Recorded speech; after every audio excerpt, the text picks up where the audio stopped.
Hello दोस्तों, आप सभी दोस्तों को एक बार फिर से इस जीरो टू हीरो क्लासेस में स्वागत है। जैसा कि दोस्तों आपको पता होगा कि आज का जो मेरा ये लेक्चर है ये जो दूसरा डे है, क्योंकि मैंने पिछले क्लास में जो बताए थे वो मतलब वास्तविक संख्या जो मतलब इसका टॉपिक मैंने स्टार्ट किया हो, जो पहला क्लास मैंने यूट्यूब पर अपलोड कर चुका हूँ। जो भी दोस्त अभी तक वो क्लास अभी तक नहीं देखे हैं, सबसे पहले जाकर उस क्लास को देख ले, क्योंकि जब तक आप पिछले क्लास नहीं देख पाते हैं तब तक आप ये क्लास को समझने में थोड़ा सा आपको दिक्कत होगा। तो इसीलिए जो भी दोस्त अभी तक वो क्लास नहीं देखे हैं, सबसे पहले जाकर वो क्लास देख ले, इसके बाद इस क्लास में आपको जुड़ना है। तो आइए दोस्तों, आज का जो मेरा ये डे है, दूसरा डे है, तो मेरा जो चैप्टर स्टार्ट हुआ था वो था वास्तविक संख्या, यानी 10वां का जो मैंने सिलेबस एनालिसिस किए थे वो उसका जो पहला टॉपिक था वो था वास्तविक संख्या। और वास्तविक संख्या मैं अभी बता रहा हूँ, यानी वास्तविक संख्या। तो वास्तविक संख्या से दोस्तों कितना नंबर का प्रश्न आता है वो तो मैंने सिलेबस एनालिसिस जब मैं किया था तो उसमें बता दिया था कि वास्तविक संख्या से कितना नंबर का प्रश्न बनता है। रहा दोस्तों बात की आखिर इसको हम मतलब किस तरीका से आखिर इस चैप्टर को मैं यानी पढ़ूँ कि ताकि एग्जाम में एक भी प्रश्न आए तो ये यहाँ से हमको छूट ना पाए। तो इसी के साथ जो मेरा आज का दूसरा डे है, यानी कौन सा डे है दोस्तों, ये दूसरा डे है, यानी दूसरा डे है। दूसरा डे जो है मेरा, तो आज हम बताने जा रहे हैं यानी अभाज्य गुणनखंड। अभाज्य गुणनखंड के बारे में बताने जा रहा हूँ कि आखिर अभाज्य गुणनखंड से जो भी प्रश्न फिलहाल एग्जाम में बनते हैं, ऑब्जेक्टिव बनते हैं दोस्तों, यहाँ से प्रत्येक साल ऑब्जेक्टिव पूछा जाता है अभाज्य गुणनखंड। क्या है दोस्तों? अभाज्य गुणनखंड।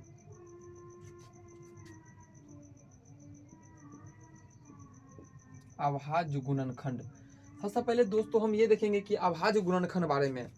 अभाज्य गुणनखंड के बारे में दोस्तों यहाँ पे आपको पता होगा कि अभाज्य गुणनखंड क्या होता है, क्योंकि आप लोग किसी न किसी सर के पास पढ़े होंगे, तो वहाँ भी सर आप लोग को बताया होगा कि अभाज्य गुणनखंड क्या है और इसको हम कैसे मतलब तोड़ सकते हैं, यानी अभाज्य गुणनखंड को हम कैसे तोड़ सकते हैं किसी भी संख्या को। आइए हम छोटा सा एक एग्जाम्पल लेते हैं और आपको बताते हैं। जैसे मैं 20 यानी 20 के अभाज्य गुणनखंड बराबर दोस्तों, यानी 20 के क्या लिखना है दोस्तों, 20 के अभाज्य गुणनखंड।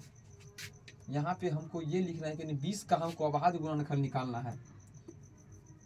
20 के अभाज्य गुणनखंड बराबर क्या हुआ दोस्तों, यहाँ पे हमको अभाज्य गुणनखंड इसका फैक्टर तोड़ना है इसको।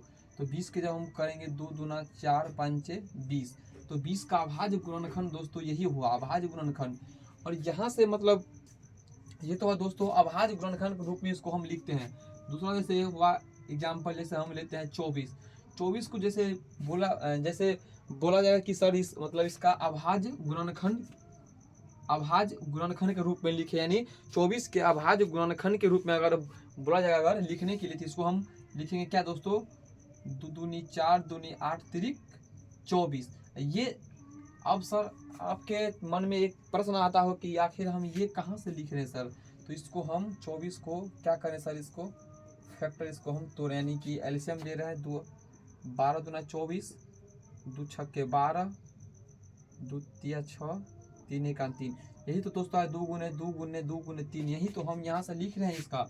इसीलिए अगला जो है एग्जाम्पल तीसरा दोस्तों है क्या, तीसरा एग्जाम्पल हम लेते हैं 36 को दोस्तों जैसे ही बोलेगा कि अभाज्य गुणनखंड के रूप में लिखने के लिए इसको हम कैसे लिखेंगे दोस्तों, 2 दूनी 4 तिया 12 तिया 36, यानी 36 के अभाज्य गुणनखंड दोस्तों क्या होगा, 2 गुने 2 गुने 3 गुने 3। 36 को यानी हम ऐसे लिख सकते हैं अभाज्य गुणनखंड के रूप में। अब हम दोस्तों अगला जो है यानी अभाज्य गुणनखंड के ये रूप में बोलता है लिखने के, तो हम ऐसे लिखेंगे। अब इसी से अब रिलेटेड जो मेरा एक और यहाँ से प्रश्न क्या बनता है दोस्तों कि अभाज्य गुणनखंड के गुणनफल के रूप में लिखे, यानी क्या दोस्तों पूछते हैं, अभाज्य अभाज्य गुणनखंड, अभाज्य गुणनखंड के गुणनफल,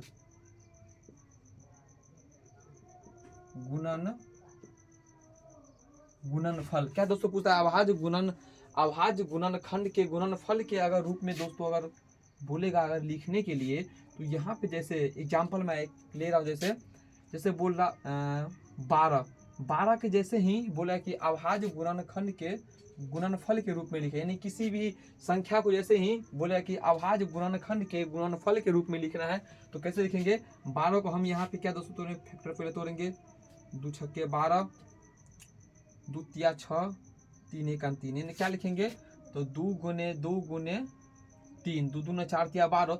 दोस्तों ये इसका आंसर नहीं हुआ, ये तो हुआ अभाज्य गुणनखंड के रूप में लिखा, जैसे हम इसी यहाँ पे संख्या जैसे हम यहाँ पे बताए हैं अभाज्य गुणनखंड, यहाँ पे क्या दोस्तों पूछा है कि अभाज्य गुणनखंड के गुणनफल के रूप में लिखे, इसको गुणनफल के रूप में लिखना है, तो कैसे लिखेंगे, 2 दोस्तों यहाँ पे 2 कितने बार आया है, 2 बार, 2 के पावर 2 इंटू 3 एक बार 3, इसका आंसर दोस्तों ये हुआ कि 2 कितने बार आया है, किसी भी संख्या में 2 कितने बार आया, 3 कितने बार आया।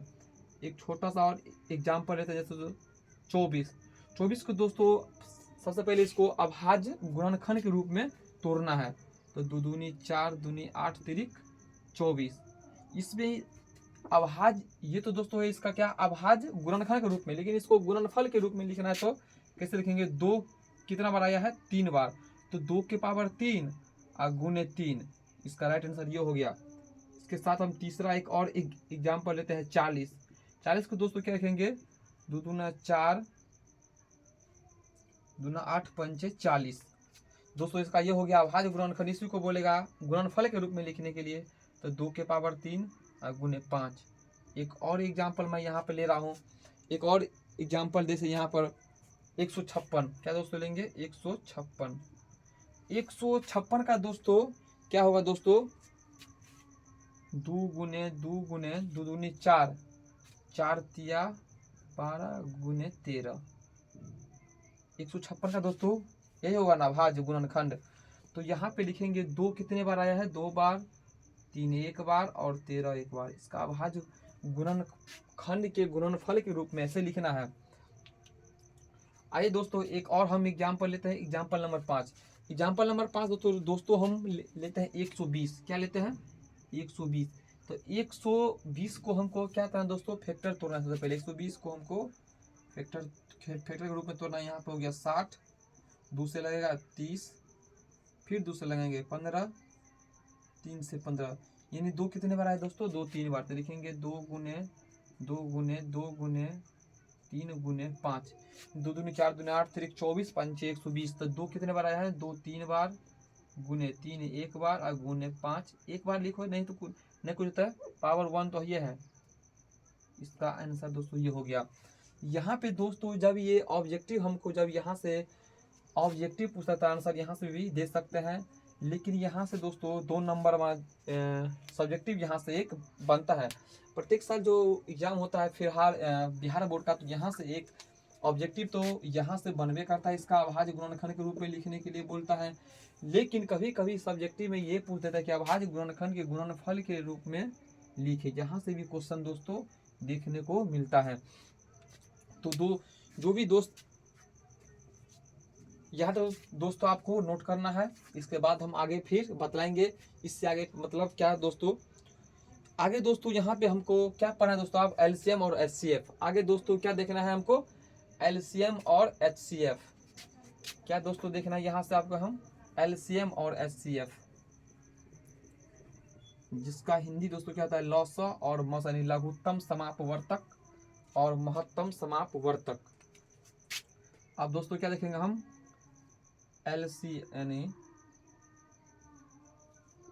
एलसीएम और एचसीएफ। इसका हिंदी दोस्तों क्या होता है, लौसा और मौसा, यानी लघुत्तम समापवर्तक और महत्तम समापवर्तक। अब हमको एलसीएम और एचसीएफ के बारे में पढ़ना है। यहाँ से भी दोस्तों प्रत्येक वर्ष, यहाँ से भी दोस्तों क्या होता है, प्रत्येक वर्ष ऑब्जेक्टिव बनता है यहाँ से, और कभी और यहाँ से सब्जेक्टिव भी हमको देखने को मिलता है। एलसीएम एचसीएफ के द्वारा दोस्तों पूछता है लॉसो मॉसो ज्ञात करने के लिए। आइए हम देखते हैं पहले एलसीएम एचसीएफ के बारे में। और कभी कभी मतलब यहाँ से 2 नंबर का भी दोस्तों प्रश्न बनता है कि जैसे 2 संख्याओं का लॉसो और मॉसो दिया हुआ है, तो एक संख्या दिया हो तो बोलेगा दोस्तों यहाँ पे दूसरी संख्या ज्ञात करने के लिए। यहाँ इस टाइप का भी दोस्तों क्या होता है प्रश्न एग्जाम में हमको देखने को मिलता है। सबसे पहले दोस्त हम क्या करेंगे, हम ये देखेंगे एलसीएम और एचसीएफ के बारे में। तो दोस्तों जैसे हम सबसे पहले ये देखेंगे दोस्तों किस इसमें संबंध क्या होता है, यानी मॉसो और लॉसो, मॉसो और लॉसो में संबंध, यानी मॉसो और लॉसो में क्या संबंध होता है। संबंध क्या होता है कि मान लो जैसे दोस्तों माना कि क्या मानेंगे दोस्तों, माना कि पहली संख्या बराबर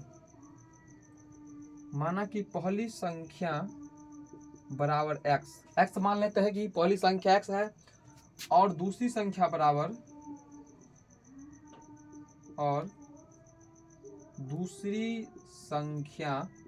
बराबर दोस्तों y मान लेते हैं। एक्स वाई कुछ भी मान सकते हैं, ए बी एक्स वाई कुछ भी मान सकते हो। तो यहाँ पे दोस्तों जो होता है इसका मॉसो गुने लॉसो,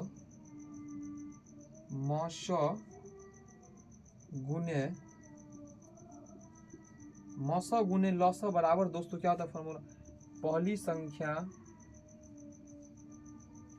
संख्या गुने क्या होता है दोस्तों, दूसरी संख्या। ठीक है, यहाँ पे मॉसो गुने लॉसो बराबर क्या दोस्तों होता है पहली संख्या गुने दूसरी संख्या, यानी एचसीएफ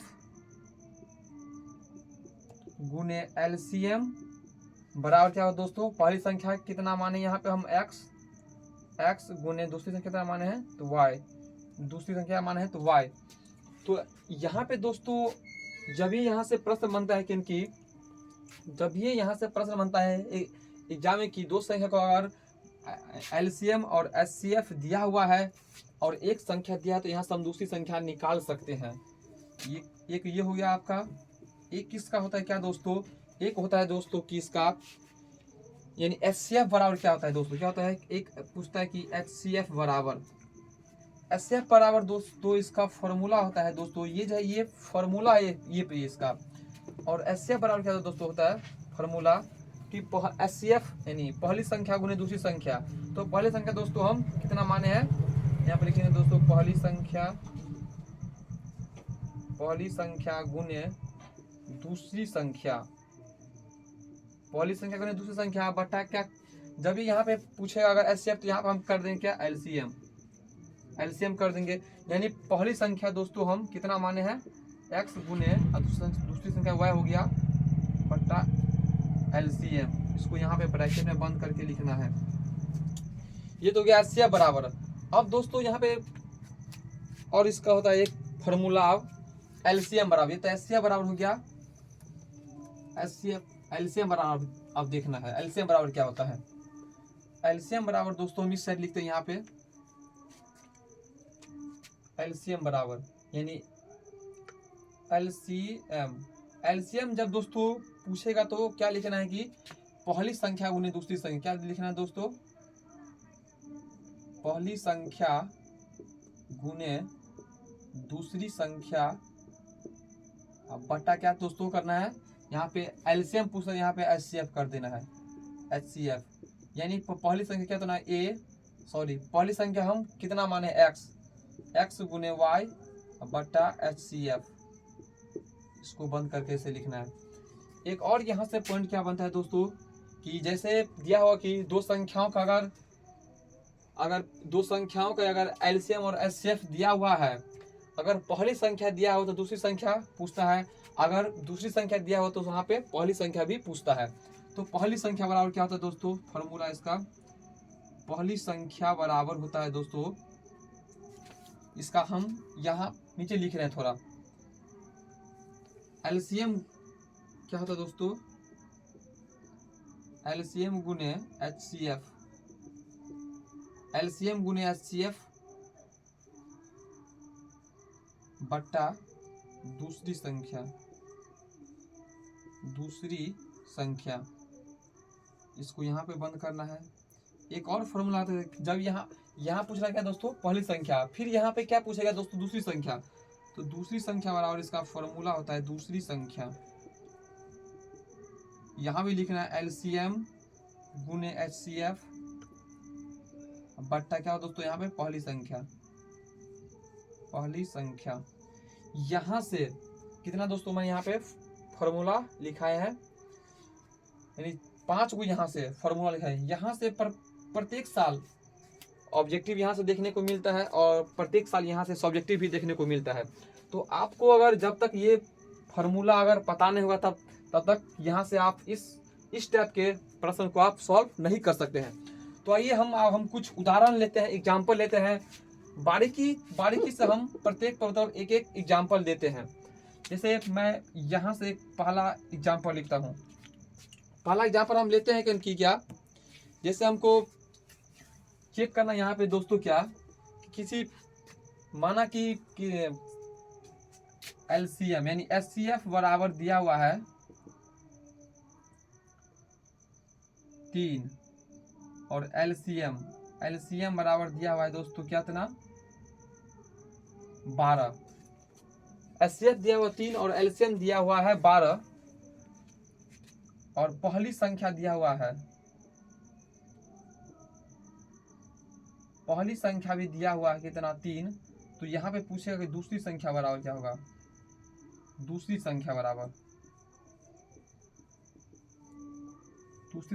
इस टाइप के दोस्तों क्या होता है सब्जेक्टिव। यहाँ से 2 नंबर को क्वेश्चन, 2 नंबर का जो भी सब्जेक्टिव बनता है यहाँ से इस टाइप से आते हैं एग्जाम में। तो दूसरी संख्या बराबर डायरेक्ट दोस्तों यहाँ पे फॉर्मूला लगाने की एलसीएम गुने HCF। तो एलसीएम कितना दिया हुआ है दोस्तों, 12। यहाँ पे लिखेंगे दूसरी संख्या बराबर क्या होगा दोस्तों, एलसीएम गुने HCF। तो एलसीएम दोस्तों कितना हो गया, 12 गुने और HCF कितना हो गया, 3। अब बटा पहली संख्या दिया हुआ 3 से 3 कट जाएगा, ऊपर नीचे 12। यानी दूसरी संख्या हमको पता चले कि दूसरी संख्या भी इसका 12 होगा। पहली संख्या हमको मालूम था, HCF मालूम था, एलसीएम भी मालूम था, तो दूसरी संख्या वहां से हम निकाल सकते हैं। आइए अगला हम एग्जाम्पल लेते हैं, एक और एग्जाम्पल लेते हैं दोस्तों। इसको हम यहाँ से कुछ साफ कर देते हैं। यहाँ अगला जो एग्जाम्पल है,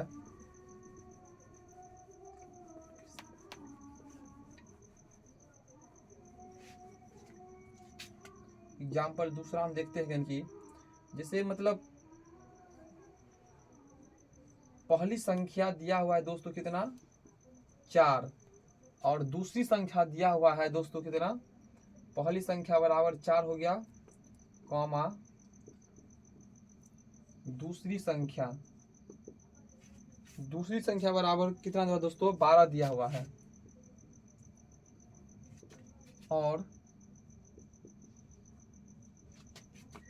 HCF बराबर 4 दिया हुआ है। तो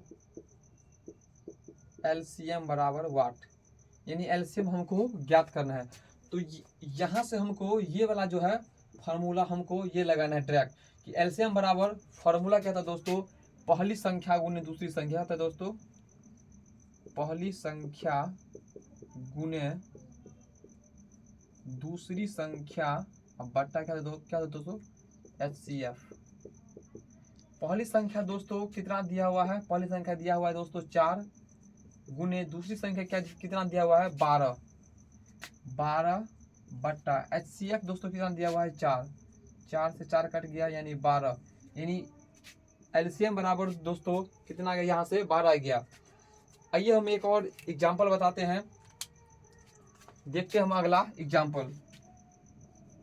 अगला जो मेरा एग्जाम्पल है वो फिर एक एग्जाम्पल लेते हैं।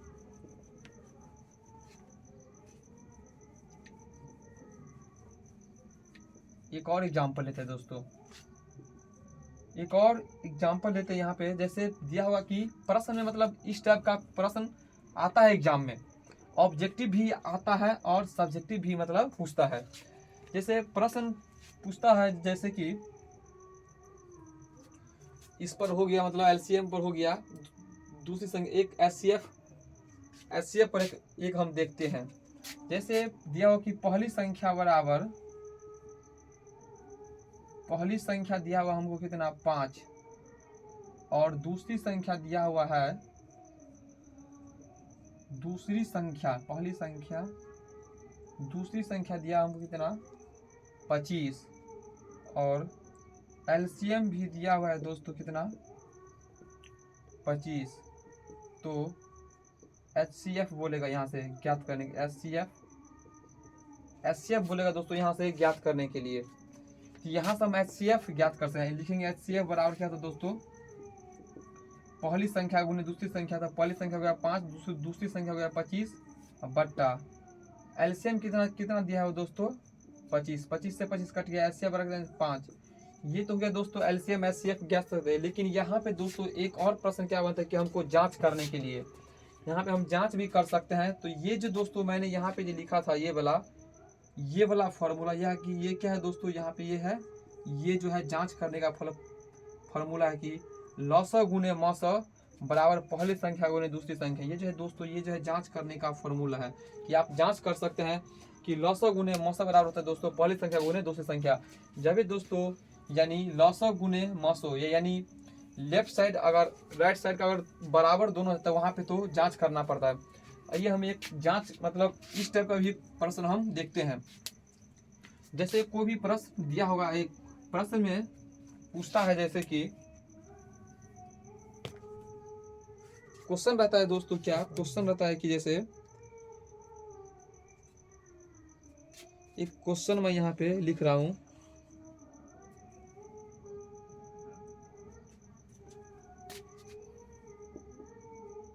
चार और 12।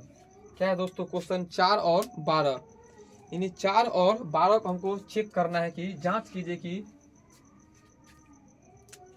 यहाँ पे दोस्तों सबसे पहले हमको 4 का हमको क्या करना पड़ेगा दोस्तों। यहाँ पे सबसे पहले 4 को हमको अभाज्य गुणनखंड के रूप में लिखना पड़ेगा। हम सबसे पहले इसका एलसीएम निकालेंगे, फिर एचसीएफ निकालेंगे, क्योंकि दो ये संख्या हो गया पहली संख्या, ये हो गया दूसरी संख्या। हमको संख्या पता है और हमको यहाँ पे क्या करना है, जांच करना है। तो यहाँ पे जो 4 का हम जैसे हम एलसीएम और एचसीएफ 4 और 12 को निकालना है। 4 बराबर कितना हो गया 2 गुने 2, और 12 बराबर दोस्तों कितना हो गया 2 गुने 3। तो यहाँ से दोस्तों हमको एलसीएम एचसीएफ बराबर पहले हम निकालते हैं। एचसीएफ बराबर दोस्तों कितना हो गया, यहाँ पे 4 हो गया, क्योंकि यहाँ पे कॉमन आ रहा है दोनों में। ये तो दोस्तों अभाज्य गुणनखंड के विधि से हम एचसीएफ इसका निकाल लें, आगे हम बताएंगे इसका। और इसका एलसीएम दोस्तों कितना हो गया 2 गुने 3, यानी एलसीएम कितना हो गया दोस्तों 12 हो गया। इसका एलसीएम दोस्तों 12 हो गया। वैसे आप भाग देकर भी यहाँ से दोस्तों एलसीएम निकाल सकते हैं और एचसीएफ भी निकाल सकते हैं। इसका भाग देकर अगर हम एलसीएम यहाँ से भी देख सकते हैं कि इसका एलसीएम होता है 4 और एचसीएफ कितना आता है 12। तो आपको अब हमको दोस्तों ये पता चले कि एचसीएफ बराबर निकल गया 4 और एलसीएम पता है 12, पहली संख्या भी पता है और दूसरी संख्या भी पता है। तो हम अब यहाँ पे डायरेक्ट ये जो जांच करता है बोलता है यहाँ पे जांच करने के लिए। तो अब ये जो मैंने फॉर्मूला यहाँ पे लिखे हैं कि जांच करने का क्या होता है फॉर्मूला, एलसीएम गुने एचसीएफ बराबर होता है पहली संख्या गुने दूसरी संख्या। यानी तो इसका हम चेक करते हैं कि एलएचएस बराबर है आरएचएस के, अगर बराबर होगा तो जांच यहाँ पे देखते हैं दोस्तों क्या होता है दोस्तों, मौसा गुने लॉसा। तो मौसा दोस्तों यहाँ पे कितना निकाले हैं 4 गुने लॉसा कितना निकाले हैं 12 बराबर पहली संख्या दोस्तों कितना दिया हुआ है 4 और दूसरी संख्या भी दिया हुआ कितना 12, 12 चौका 48 बराबर 48। दोस्तों ये जांच करने का यही आपको फॉर्मूला यहाँ पे लगाना है। और सबसे पहले इसको यहाँ पे एलसीएम एचसीएफ आपको निकालना होगा। या तो यहाँ पे जैसे दो संख्या दिया हुआ है तो सबसे पहले आपको क्या करना पड़ेगा, यहाँ सबसे पहले आपको एलसीएम एचसीएफ या तो आप भाग विधि से निकालिए या आप गुणनखंड विधि से निकालिए, लेकिन आपको सबसे पहले एलसीएम और एचसीएफ निकालना पड़ेगा, उसके बाद हम जांच कर सकते हैं। क्योंकि जब तक ये फार्मूला हमको याद नहीं रहेगा तब तक हम यहाँ से हम इसको बना नहीं सकते हैं। आइए हम आगे देखते हैं। तब तक नोट मतलब यहाँ तक आपको नोट करना होगा, यहाँ तक आप नोट कीजिए।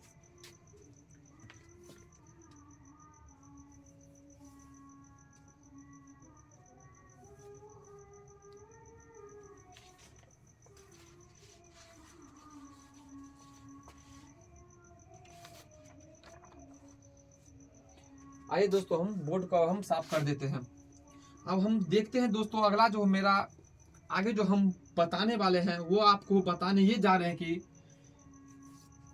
2 नंबर में दोस्तों प्रत्येक बार पूछता है कि सिद्ध कीजिए कि रूट 2 एक अपरिमेय संख्या है। या तो रूट 2 पूछता है, या रूट 5 पूछता है, या तो 7 रूट 5 पूछता है दोस्तों। मतलब सबसे पहले हम एक प्रूव करते हैं कि रूट 2 एक अपरिमेय संख्या है। आइए हम सबसे पहले सिद्ध करते हैं वो रूट 2 एक अपरिमेय संख्या है। कैसे? बिल्कुल आसान तरीका है दोस्तों इसको जो आपको है सिद्ध करने का बिल्कुल आसान तरीका है। रटने उठने की कोई जरूरत नहीं, बस आपको यहाँ पे बोर्ड पर फोकस करना है और बस जैसे जैसे आपको हम बता रहे हैं वैसे वैसे आपको नोट करना है। जैसे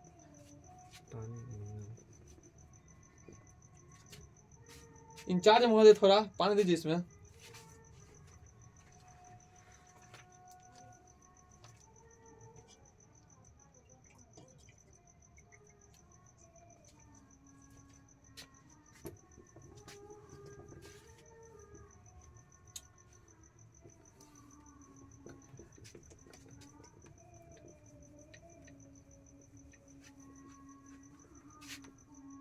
आइए दोस्तों हम देखते हैं, यहाँ पे हम प्रूव करते हैं।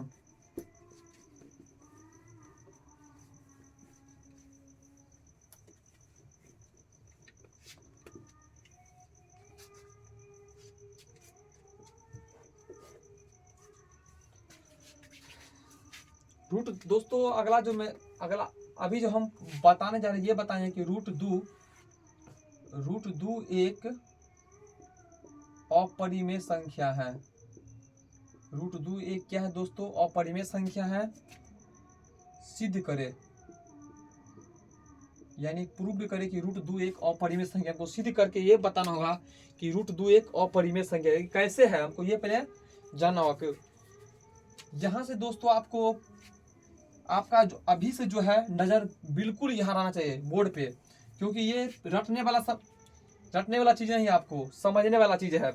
सबसे पहले दोस्तों हमको यहाँ पे ये लिखना होगा कि मानना पड़ेगा सबसे पहले दोस्तों कि माना कि रूट 2 एक परिमेय संख्या है।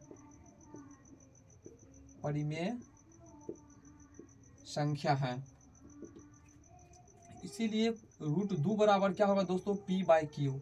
अब ये कहाँ से आता है दोस्तों? तो आपको मैंने पिछले क्लास में डिस्कशन कर चुका है कि परिमेय संख्या जिसे P/Q के रूप में हम व्यक्त करते हैं, तो इसे हम P/Q के रूप में लिख सकते हैं, जहां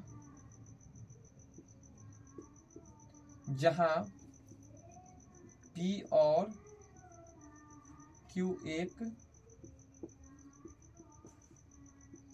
पूर्णांक है तथा Q is not equal to 0 के बराबर। अब दोस्तों यहाँ पे हमको कितना हो गया दोस्तों? रूट 2 बराबर P/Q। यहाँ पे दोस्तों लिखे क्या हो? दोनों तरफ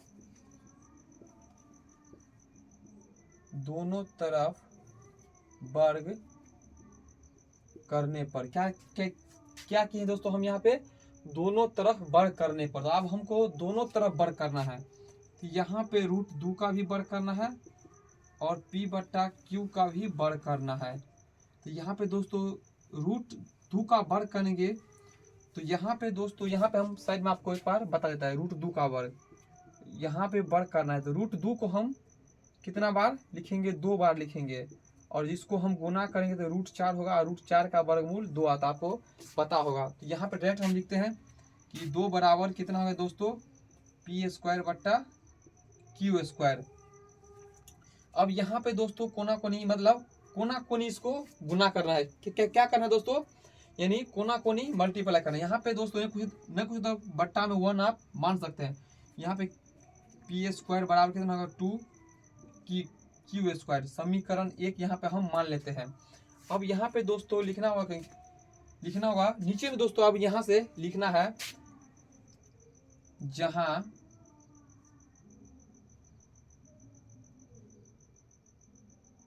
क्या दोस्तों, यहाँ पे लिखना है जहां 2 पी स्क्वायर को विभाजित करती है। क्या लिखना है दोस्तों, जहां 2 जो है पी स्क्वायर को विभाजित करती है, 2p को भी विभाजित करेगी। यहाँ तक दोस्तों आपको समझ में आ गया होगा। अब दोस्तों यहाँ पे हमको ये फिर हमको मानना है p बराबर कितना मान लेंगे, जैसे हम मानते हैं p बराबर 2m माना। क्या किया दोस्तों, हम यहाँ पे मान लिए हैं कि p बराबर 2m मान लिए हैं कि p बराबर 2m। आइए हम देखते हैं आगे।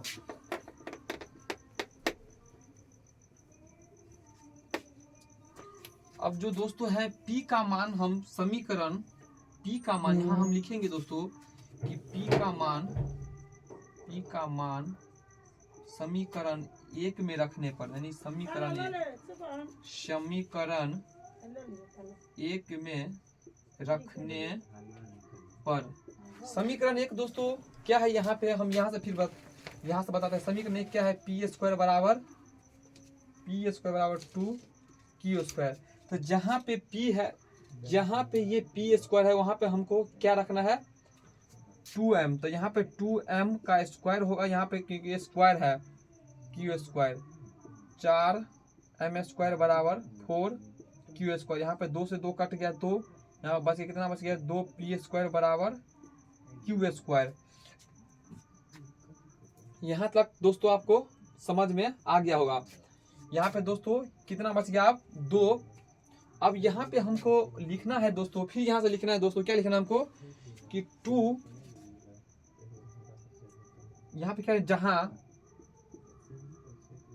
जहां 2 की स्क्वायर को विभाजित करती है, तो 2q को भी विभाजित करेगी, 2q को भी विभाजित करेगी। क्या करेगी दोस्तों, 2 जो है 2q स्क्वायर को विभाजित अगर करती है तो 2q को भी विभाजित करेगी। अब यहां से आगे हम देखते हैं।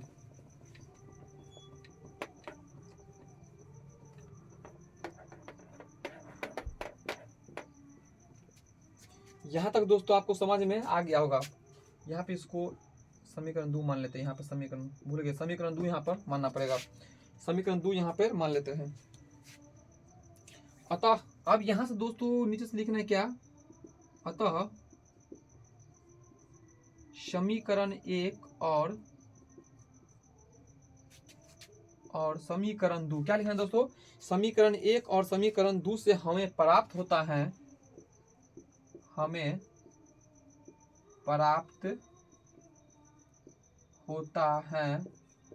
क्या लिखें दोस्तों, समीकरण 1 और 2 से हमें प्राप्त होता है कि P तथा,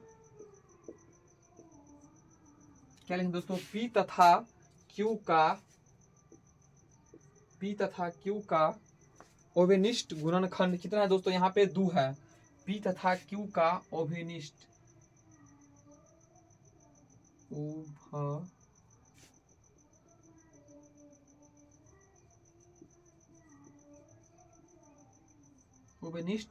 गुणनखंड कितना है दोस्तों, ओवेनिष्ट गुणनखंड 2 है। यहाँ पे P तथा Q का ओवेनिष्ट गुणनखंड 2 है, जो हमारी मान्यता के अनुसार क्या है दोस्तों, गलत है। जो हमारी मान्यता के अनुसार क्या है, जो हमारी मान्यता के अनुसार